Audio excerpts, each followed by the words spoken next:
ایک قتل عمد ڈائریکٹ ہو گیا اور ایک قتل یہ ہے جو سلو موشن میں جا کر کے تھوڑی دنوں کے بعد اس کو ختم کرتا ہے.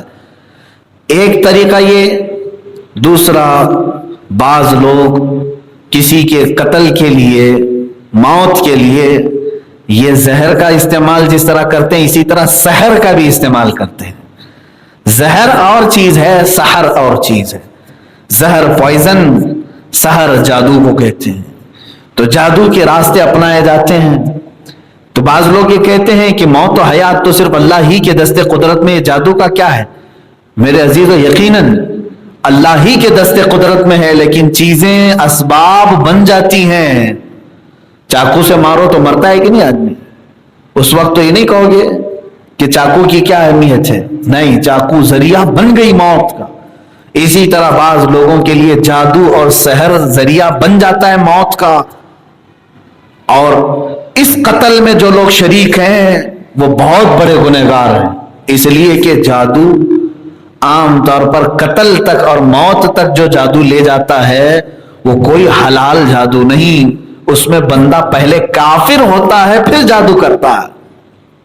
جس نے جادو کیا وہ پہلے کافر بنتا ہے کیونکہ اس میں کفریات اور شرکیات بھرے ہوتے ہیں. تو جادو کرنے والا پہلے اپنے کافر ہونے کا اقرار کرتا ہے. شرک کے جملے اس میں ہوتے ہیں یا قرآن کے خلاف، حضور کے خلاف. معاذ اللہ، بعض جادوگر پیشاب سے مقدس آیتیں لکھنے کی کوشش کرتے ہیں. معاذ اللہ، بہت خطرناک قسم کی چیزیں وہ استعمال کرتے ہیں جس کا ہمارا تصور بھی نہیں ہوتا. اور اس راستے پر جا کر کے جو قتل اور ختم کرنے کے لیے کوشاں ہیں وہ بھی قاتل ہیں. اگرچہ جادو کے اثرات سے کئی دنوں کے بعد کوئی انتقال کر جائے تو قاتل ہی ہے. اور جادو کرنے والے کو زندیق کہا ہے بعض علماء کے نزدیک، تو اس کی توبہ بھی قبول نہیں. جادو کرنے والے کی بعض علماء کی بات کر رہا ہوں. یا یوں سمجھ لیں کہ اس سے توبہ کی توفیق چھین لی جاتی ہے اور وہ اسی نحوست میں اور کفر میں بھی مر جاتا ہے. مسلمان کو تو ایزے بھی نہیں دیتا جادو. اور کسی جوتش کے پاس جانا، سحر کرنا، ٹونے کروانا، معاذ اللہ. حضور پاک صلی اللہ علیہ وسلم کی حدیث ہے، من اتی بکاہن فقد کفر بما انزل علی محمد صلی اللہ علیہ وسلم.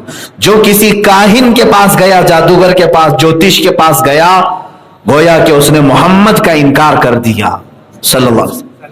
محمد صلی اللہ علیہ وسلم پر جو کچھ بھی اتارا گیا اس کا انکار کر دیا.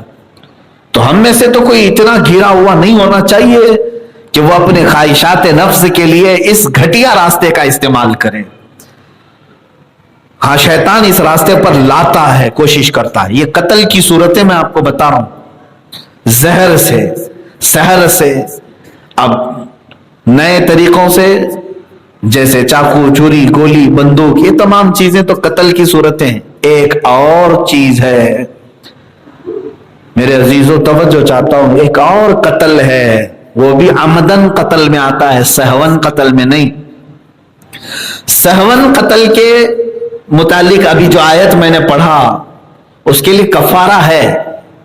سہون کا مطلب سمجھ گیا نا؟ خطا کے طور پر، جان بوجھ کر کے نہیں کر رہا تھا، ہو گیا. پرندے پر تیر چلا رہا تھا، کسی کو جا کر لگ گیا اور ختم ہو گیا. یا گولی کہیں اور چلا رہے تھے، لگ گئی کسی کو اور وہ چلا گیا. یہ سہون قتل یا خطأن قتل، خطا کے طور پر ہو، اس کے لیے کفارہ ہے. قرآن نے بیان کیا، ایک غلام آزاد کر دو، ایک غلام آزاد کر دو. اور پھر فدیہ ہے، آپس میں جو طے کریں گے، اتنا مال دے کر کے جو مقتول ہے اس کے گھر والوں کو راضی کر لو، اس کا کفارہ ہے، اسے معاف کیا جائے گا. یہ سہون قتل. لیکن عمدن قتل کے لیے نہیں. عمدن قتل کے لیے یہ کفارہ نہیں ہے کہ کسی کا مرڈر کر دے اور پھر آ کر کے خیرات کر دے، ادھر دان بھی کر رہا ہے ادھر قتل بھی کر رہا ہے.